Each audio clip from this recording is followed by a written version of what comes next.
kg putra. Dari sudut merah, Syartil Akilaus Rumaropen, Papua. Usia 39 tahun itu bukan usia yang muda lagi bagi seorang petinju.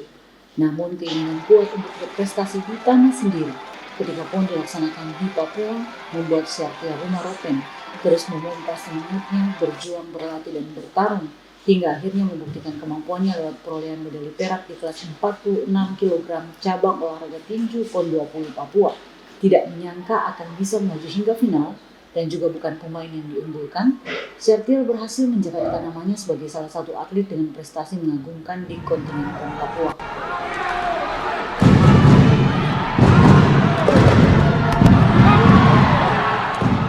Tentu hasil ini bukan didapatkan secara instan, melainkan harus melewati proses yang panjang dan berliku. Pria kelahiran Biak 28 Agustus 1982 ini mulai berlatih tahun 2001 di usia 22 tahun. Lahir dan besar di sebuah keluarga besar, di mana ia merupakan anak ke-9 dari 9 bersaudara, pasangan Maurits Rumaropen dan Miriam Rukpaidus. Berbagai kompetisi yang sudah pernah dijajal Syartil antara lain kejuaraan Pangdam Cup tahun 2005 mendapatkan medali emas dan predikat petinju favorit. Kejuaraan Bupati Cup Sukabumi mendapatkan emas, Saring Tinju Emas tahun 2008 mendapatkan perunggu, pernah juga berlaga di PON Palembang di Kalimantan Timur, dan kemudian PON 20 di Papua mendapatkan medali perak.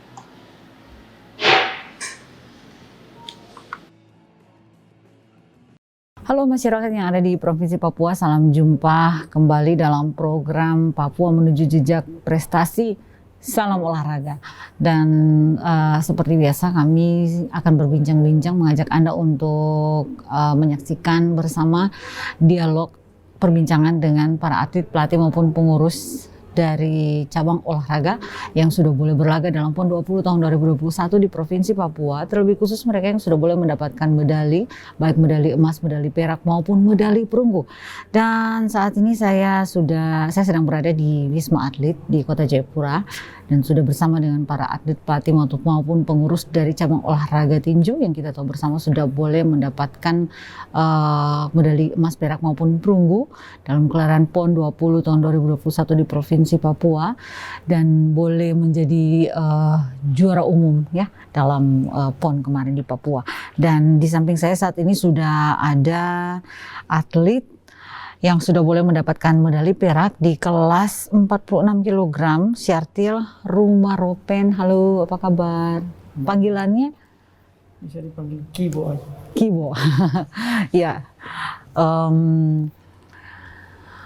Ya, dan bagaimana perasaannya mendapatkan medali perak? Ya, luar biasa. Puji Tuhan, karena saya tadinya tidak diunggulkan sebenarnya. Tapi semuanya karena kemurahan Tuhan Yesus Kristus. Saya bisa sampai di partai puncak. Dan saya selalu mempunyai prinsip bahwa apapun yang ditargetkan itu adalah manusia yang kadang meleset. Ya, betul. Tapi kalau Tuhan Yesus yang target tidak pernah akan meleset. Dan jelas seperti itu. Saya sampai di final, walaupun hasilnya seperti itu, saya selalu mensyukuri itu. Yang pasti sudah sampai di final ini sudah luar biasa ya. Sudah luar biasa, sudah dapat medali perak seperti disampaikan tadi, tidak diunggulkan. Tapi sebenarnya dalam hati sih meskipun bilang tidak diunggulkan, tapi dalam hati sempat saya harus maksimal ini, harus dapatkan medali. Saya yakin karena itu saya mempunyai motivasi dari hasil latihan. Iya. Hasil latihan luar biasa, fisik saya sangat luar biasa. Dan saya yakin bahwa saya pasti akan sampai di sana. Dan terbukti itu pun bukan karena usaha keras saya, tapi itu karena kemurahan Tuhan. Selalu mengalahkan Tuhan dalam segala yang saya lakukan. Dan kalau pelatih saya, dia sebagai jembatan untuk saya. Baik. Apapun dikatakan pelatih, kita harus selalu dan lakukan. Proses latihannya sendiri dari awal untuk PON ini sampai kepada PON ini itu berapa lama? kurang lebih 2 tahun, ya 2 tahun lebih. Kurang lebih 2 tahun. Dan sebelum-sebelumnya sudah pernah ikut PON? Pernah. Berapa kali? Saya sudah yang kali ini ketiga. Ketiga. Kalau yang pertama kedua dapat medali? Enggak dapat medali. Nggak dapat medali. Tapi di Papua ya, di Papua dapat medali. Luar biasa. Di tanah sendiri ya. Jadi perasaannya luar biasa. Dukungan keluarga seperti apa? Semua sangat mendukung, baik secara moral maupun finansial, dengan doa. Akhirnya saya bisa sampai di sini dan menjadi satu kebanggaan untuk umumnya masyarakat Papua, terlebih untuk keluarga. Sekarang usianya sudah berapa? Ya, saya sudah, ya sebenarnya usia yang sudah tidak bisa untuk dilakukan, tapi saya masih bisa berprestasi. Karena saya menjaga kondisi saya. Kebetulan saya juga tidak merokok, minum. Jadi fisik saya memang luar biasa. Ya, apalagi tinju kan perlu membutuhkan fisik yang bagus. Sudah berkeluarga? Ya, bagaimana? Sudah berkeluarga? Ya sudah. Sudah punya anak? Tapi belum menikah. Gitu. Sudah harus disegerakan berarti ya. Iya, dan yang pasti keluarga mendukung karirnya? Iya, sangat mendukung. Siapa yang paling mendukung? Terutama keluarga dekat saya. Keluarga dekat. Lebih lagi anak saya yang masih kecil. Sudah umur berapa sekarang anaknya? 6 tahun. Jadi bapaknya tersita waktunya untuk latihan ya? Iya, benar. Anaknya tidak protes? Istri tidak protes? Mau datang, tapi saya bilang biar aja di situ. Di mana? Sekolah di Biak. Tinggal di Biak. Oke. Lahir besar di Biak? Iya. Jadi keluarga semua ada di Biak. Iya, di Biak. Ada keluarga yang nonton kemarin pertandingan di sini? Bahkan sampai ada abang saya di Amerika sempat. Sejak kapan main tinju? Sudah lama, saya waktu mulai pas masih di sekolah. Pas mau tamat sudah saya langsung masuk ke tinju. Dan memang tinju ini dia merubah saya punya hidup yang tadinya kacau. Karena tadinya kita ini kacau ya. Iya, laki-laki ya, anak muda laki-laki. Tapi kalau untuk menjaga stamina kita harus hindari hal seperti itu akhirnya. Jadi tinju merubah sifat karakter semuanya. Karena itu diharuskan untuk kita tidak boleh minum. Harus hidup sehat. Sehat. Jadi di samping kita ikut itu, fisik semakin luar biasa naik. Betul. Lebih sehat juga ya, terasa lebih sehat. Meskipun sering kena pukul kalau di ring. Kalau masalah pukul itu sudah biasa. Sudah biasa ya. Pernah cedera yang serius? Tidak serius. Paling cuma ya. Bagian kening muka sini ya. Oke. Prestasi atau kemenangan terbesar yang pernah dirasakan itu kapan, di mana? Kalau kemenangan terbesar di Indonesia ya baru PON. Di PON ini. Oke. Yang paling berkesan juga di PON ini. Iya. Nah, saya pernah sudah keliling Indonesia, tapi sempat ke luar negeri sekali 2011 di Australia kita harus belajar bersama. Ya ada hasil apa-apa, tapi ya bersyukur kalau bisa ke sana, terpilih dari sekian banyak petinju yang di sini, kita cuma 7 orang yang ke sana. Ini PON terakhir atau masih bisa lagi? PON terakhir. PON terakhir. Sudah capek juga kita. Setiap pagi kita ini trauma dengan peluit. Pokoknya peluit harus bangun. Setengah 5 udah bangun. Siap-siap. Apa yang kemudian membuat Kibo tertarik dengan tinju, dan apa yang menarik dari tinju ini? Kalau dari saya dulu kan keluarga saya semua petinju. Oh, oke. Semua atlet. Nah, terus yang menarik dari saya itu karena kakak saya sering nonton waktu masih kecil, nonton. Terus saya setelah terjun ke tinju, terus kakak saya bilang begini, kamu kalau mau prestasi kamu bagus, harus lepas itu merokok, minuman keras. Jadi ketika saya lepas, saya mulai muncul sampai sekarang. Sampai sekarang. Jadi memang olahraga ini luar biasa, khususnya tinju, dia merubah kita punya sikap di depan umum, di mana kita berada di masyarakat, bahkan di keluarga sendiri. Terus kita punya sikap yang seperti, contohnya di rumah kita kan tidak terlalu seperti disiplin.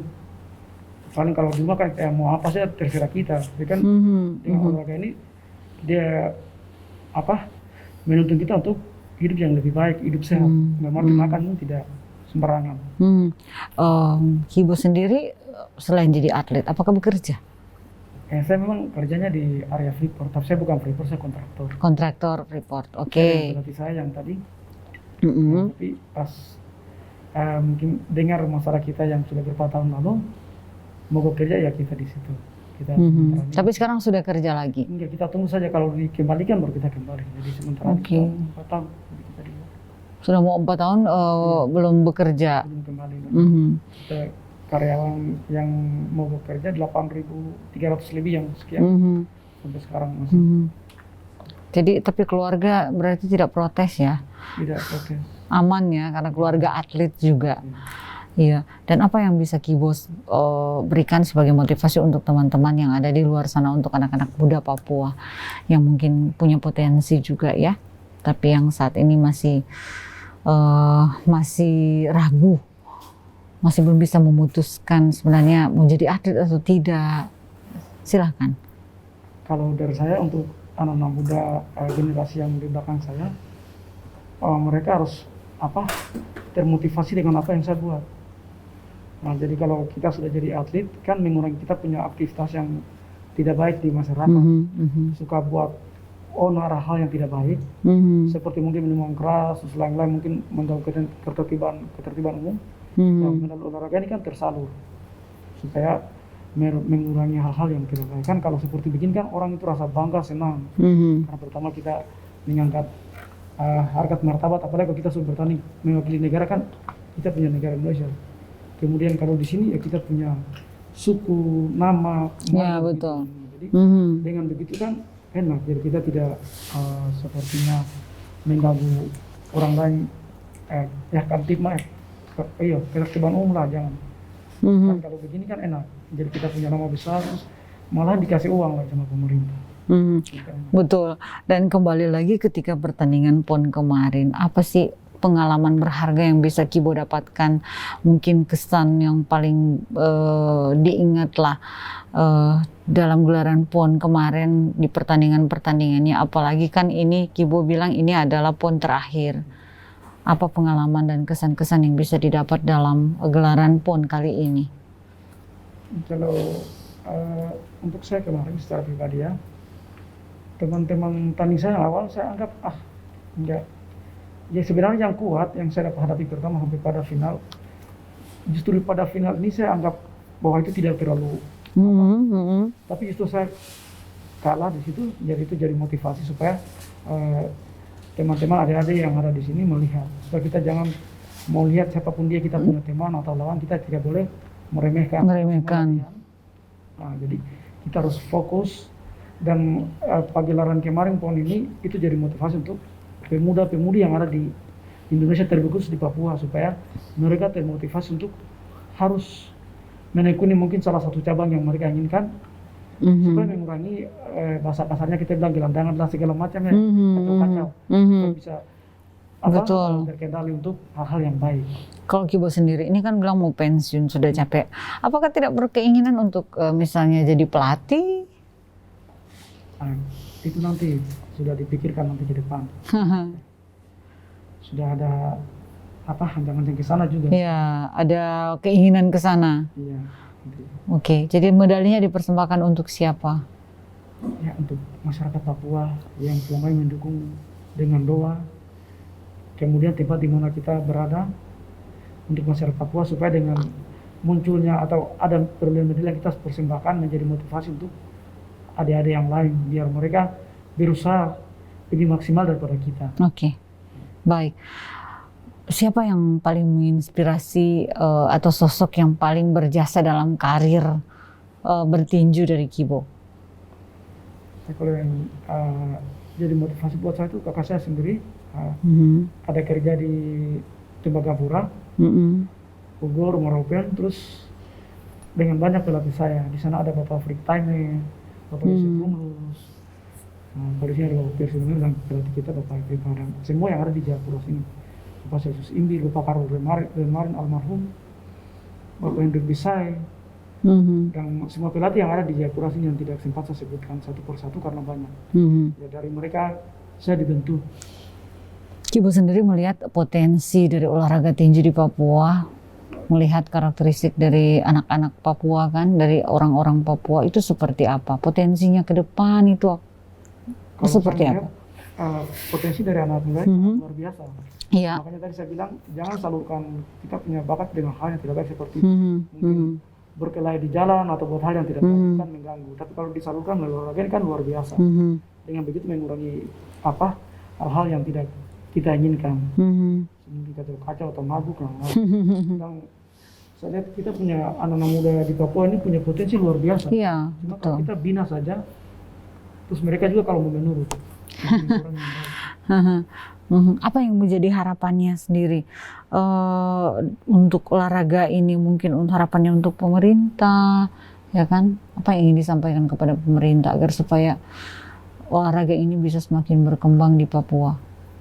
Harapan saya untuk pemerintah dia harus perhatikan olahraga ini dari segi kita punya yang pemula ini kan tersalurkan macam di Jayapura sini seperti diklat PPLP. Nah kalau kita daerah seperti Timika harus PPLD kan masih daerah. Dengan begitu supaya kalau ada kebutuhan yang mendadak kan dari provinsi bisa hubungi ke daerah, tinggal panggil aja langsung. Jangan seperti kita kalau ke sini nanti harus dilatih lagi, makan waktu. Kalau di sana kan sudah siap. Jadi kalau sudah kasih informasi berangkat aja kemari bergabung di tim, mungkin 1-2 minggu sudah. Oke, baik. Akan mendapatkan bonus dari hasil ini, ya kan? Ini medali perak banyak ya yang untuk apa nantinya akan digunakan bonus ini?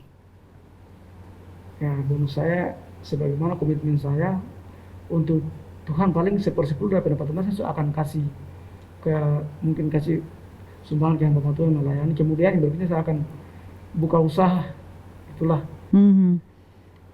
Karena saya juga belum kembali bekerja jadi masih begini. Dan menikah pastinya. Iya.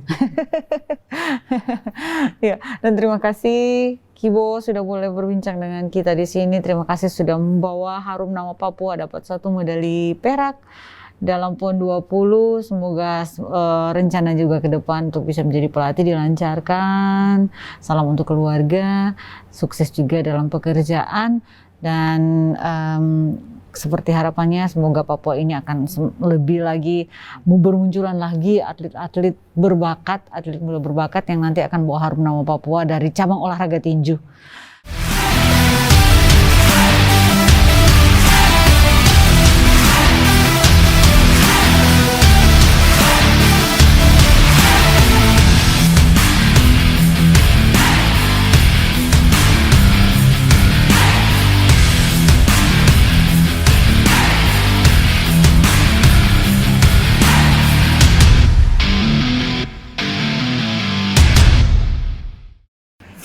Masih bersama kami dalam program Papua Menuju Jejak Prestasi dan kami masih bersama dengan para atlet pelatih pengurus dari cabang olahraga tinju yang sudah boleh mengukir prestasinya dalam gelaran PON 20 tahun 2021 di Provinsi Papua.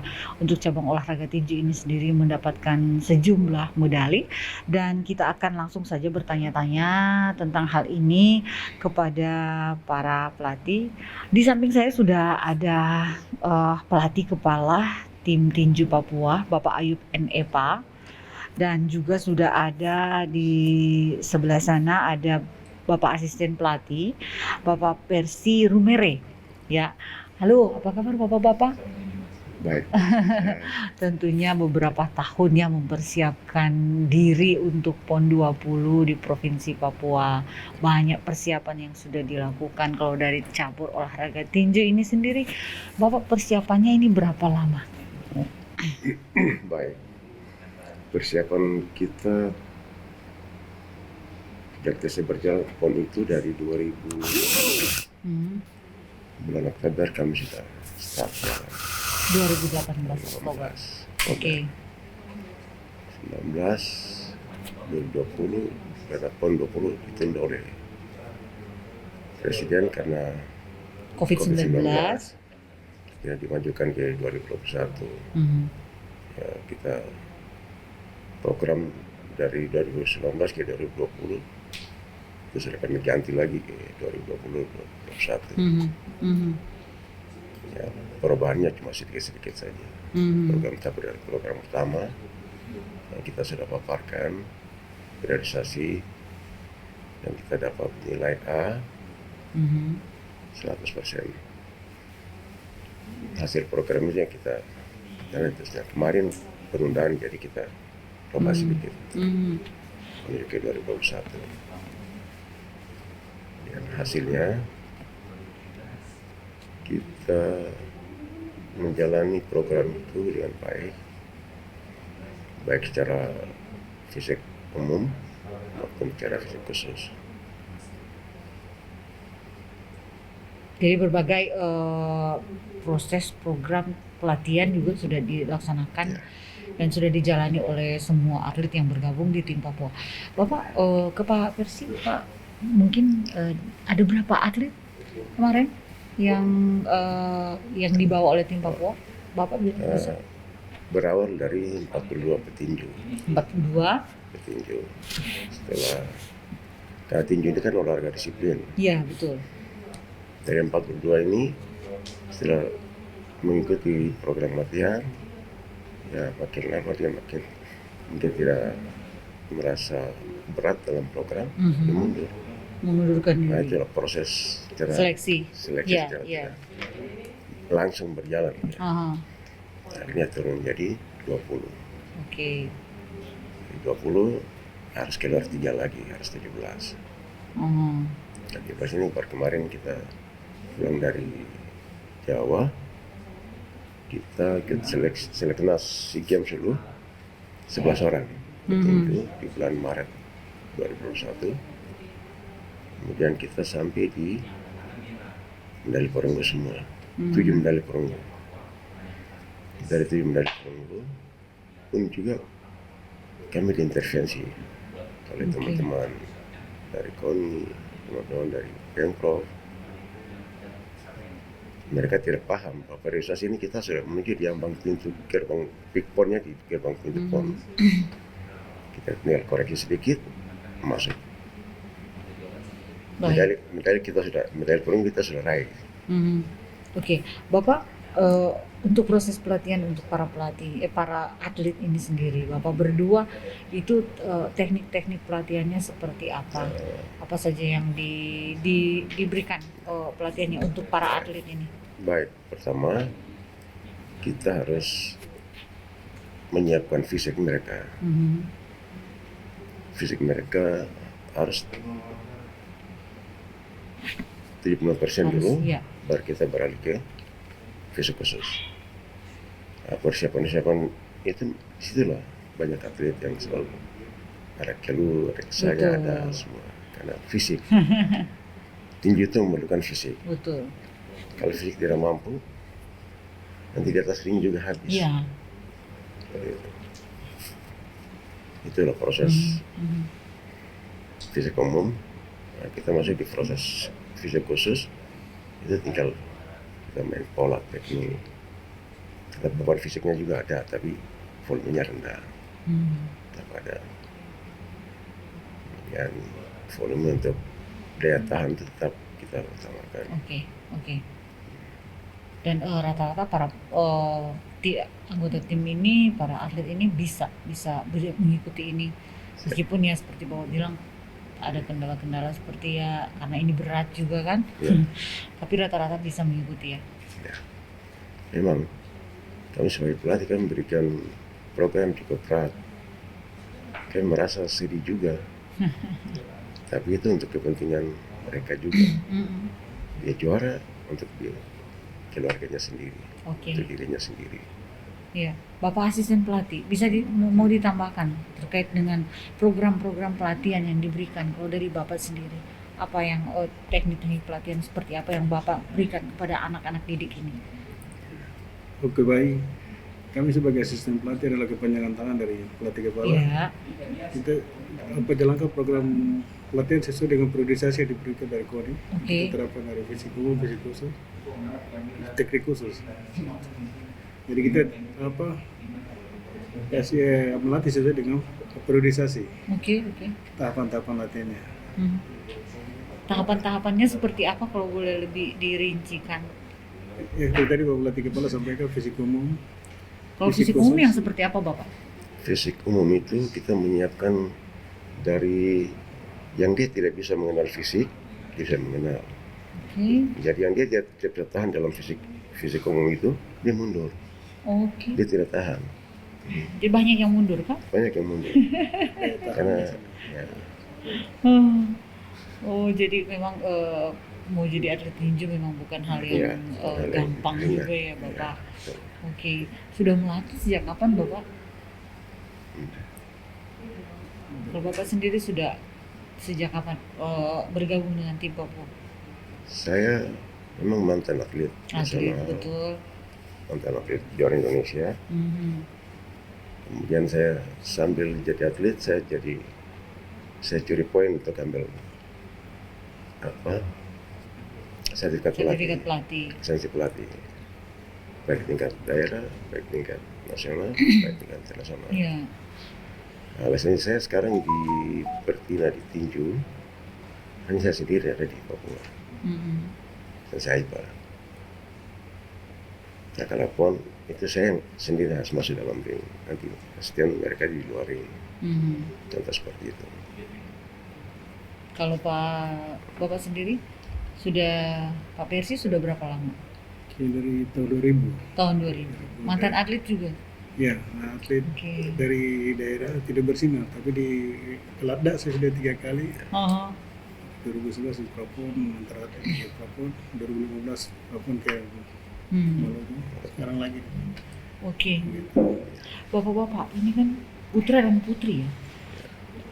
Ya jelas pasti ada perbedaan bagaimana melatih putra dan melatih putri kan? Ya. Ya, nah untuk putri ini sendiri, ini perempuan kan Bapak? Ya. Bukan ya untuk juga kita menyesuaikan dengan mood perempuan yang kadang suka berubah, cepat berubah.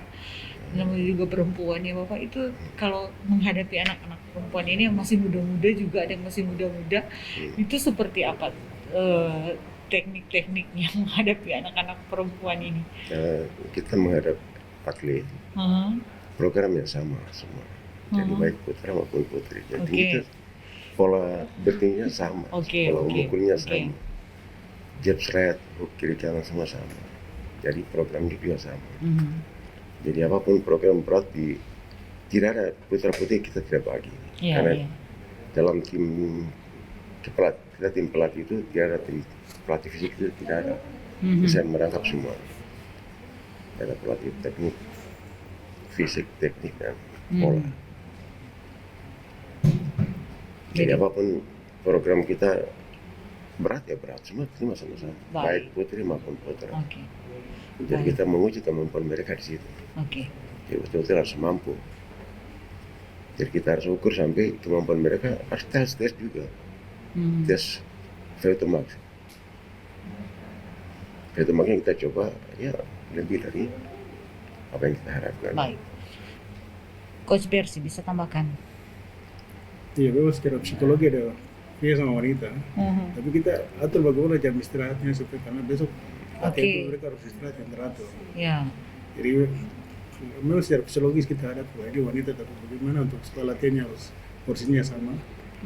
Kita terapkan di waktu istirahatnya HP-nya ditahan malam. Pak istirahatnya teratur karena kita tes nadinya. Kalau bisa ikut program latihan itu bisa terarah dan kontinu bisa. Karena kita seperti tadi Bapak pelatih kepala kita tidak bedakan putra putri. Betul. Priorisasi latihannya tetap sama, makanya jam 9 malam kita sudah suruh kumpul HP. Waktu istirahatnya bagus, pagi kita tes denyut nadi waktu berarti. Baik. Kalau begitu dari hasil yang sudah didapat ini dan bapak-bapak juga menonton pertandingannya, mengamati juga melihat bagaimana kemudian mereka bertanding kemarin, bagaimana tanggapan dari kedua pelatih ini terkait dengan hasil yang sudah didapatkan dan juga performance mereka ketika bertanding untuk anak-anak dari tim Papua ini? Saya pikir performa mereka sudah di puncak. Ya. Jadi apa yang mereka main itu menunjukkan yang terbaik buat rakyat Papua. Jadi itulah tinju. Ada yang dia bisa main, bisa kalah angka, ada yang bisa main menang RSC, ada yang bisa main bisa menang KO. Yeah. KO itu atlet dia kurang waspada diri di atas ring. Kecolongan. Kalau tangan kita pelatih ajarkan tangan di atas, lalu pukul tangan kembali di atas. Nah, dia tidak mengikuti hal seperti itu di atas ringnya, kecolongannya dapat sendiri. Jadi lawan juga begitu tangan turun dia keluarkan pukulan kena. Nah, itu KO. Baik. Kalau Pak Persi gimana kemarin melihat dari hasil pertandingan ini dan juga bagaimana mereka para atlet ini bertanding di atas ring dalam gelaran PON kemarin? Ya, semua sudah menunjukkan yang terbaik. Tinggal atlet yang disiplin yang dapat hasil. Kalau yang tidak disiplin tidak dengan pelatih ya hasilnya bisa dapat juara 2-3 atau bahkan tidak dapat. Ya, dan bapak-bapak berdua sebagai orang anak Papua yang tahu dengan kondisi Papua, dengan karakteristik yang ada di Papua. Nah, untuk potensi dari olahraga tinju di Papua tentunya besar sekali ya Bapak. Bagaimana kemudian untuk kedepannya ini apa yang harus dilakukan agar supaya ada muncul juga bibit-bibit baru untuk menjadi atlet? Baik.